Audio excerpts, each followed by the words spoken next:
This is an illustration of a typical steering gearbox core return. You may want to make sure the box is securely packaged and wrapped to avoid damage during transport. Also, make sure all of the documentation is included with the box. For example, your debit memo and/or a copy of the original invoice.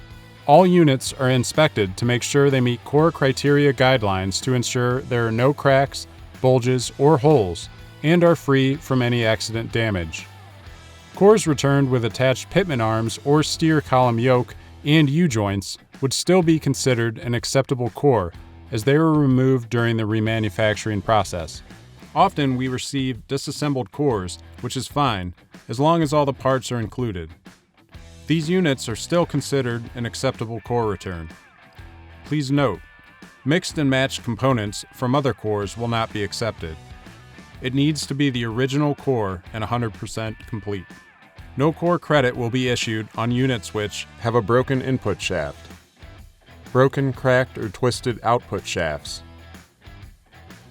weld damage on gear input shaft, broken or damaged mount areas, have been exposed to fire, have severe rust because of prolonged weather exposure.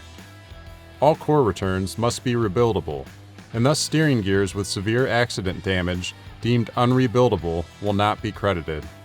If we receive any cores with these issues, you will be notified by phone.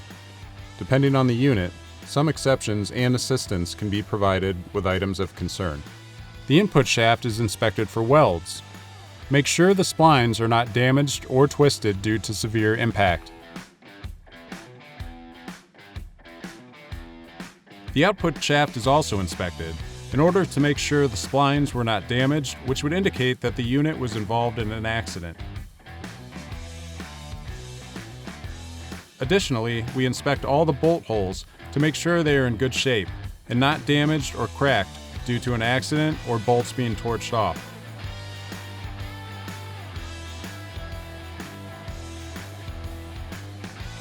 We ask that the port plug supplied with a replacement unit be reused to cover and protect the ports on the core.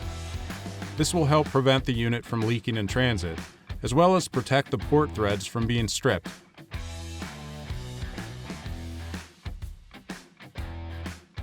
The steering gear input shaft is checked to make sure the shaft is turning freely without any binding issues.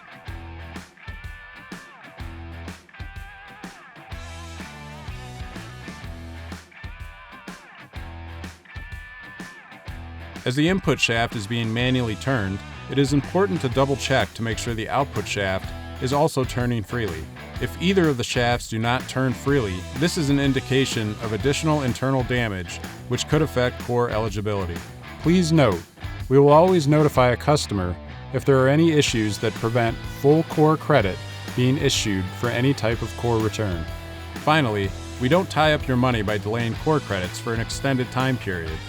As an industry leader, ULT strives to process all core return credits within 2 to 3 weeks of when they are received. For more information, visit our website at ultpowertrain.com.